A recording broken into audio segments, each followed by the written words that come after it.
आदरणीय सभापति जी, देश में हुए इन प्रयासों का नतीजा सबके सामने है। बड़े बड़े देश भारत के साथ व्यापारिक संबंध बनाने के लिए बहुत ही आतुर है। यूरोपीय संघ का ट्रेड डील हो, अमेरिका के साथ अब ये भी हुआ जो ट्रेड डील हो, और कल हमारे पीयूष जी ने सदन में विस्तृत जानकारी भी दी है। और पूरा विश्व खुल करके इस ट्रेड डील का तारीफ कर रहा है। और उसमें जब यूरोपियन यूनियन के साथ ट्रेड डील हुआ तो विश्व को भरोसा हुआ कि अब वैश्विक स्तर पर स्थिरता की संभावना बढ़ेगी। अमेरिका के साथ ट्रेड डील होने के बाद विश्व को और भरोसा हो गया कि जो स्थिरता के एहसास हो रहा था, अब गति का भी एहसास होने लगा है। अब विश्व के लिए शुभ संकेत है। अमेरिका के साथ ट्रेड डील होने के बाद विश्व को और भरोसा हो गया कि जो स्थिरता के एहसास हो रहा था, अब गति का भी एहसास होने लगा है।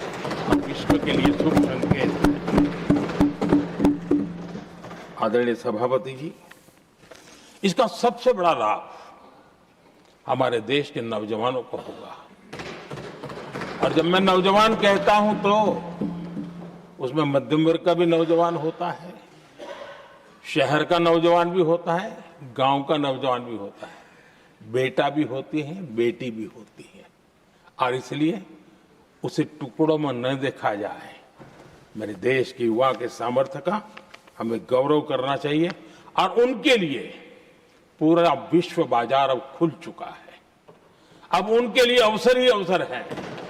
और मैं उनको कहता हूं, आइए दोस्तों, मैं आपके साथ कंधे से कंधा मिला करके खड़ा हूं।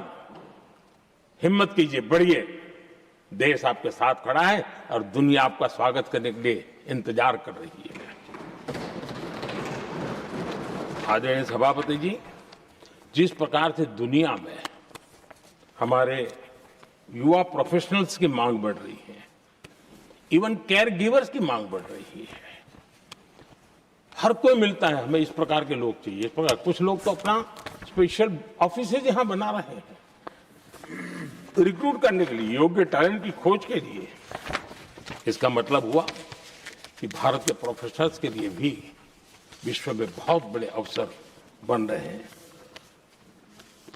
आदरणीय सभापति जी, ये संसद का उच्च सदन, ये एक प्रकार से राज्यों का प्रतिनिधित्व करता है।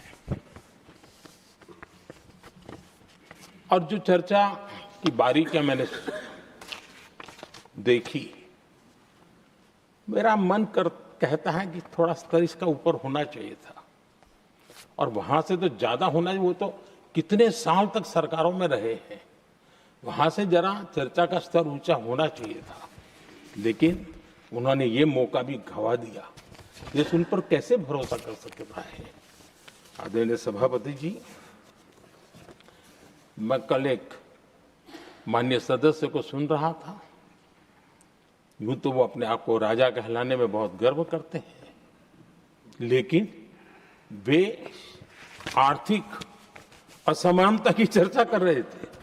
बताइए, जो खुद को राजा माने और वो आर्थिक असमानता की बात करे, तो आपको लगता है कि क्या यही देखने के बाकी रह गए थे क्या?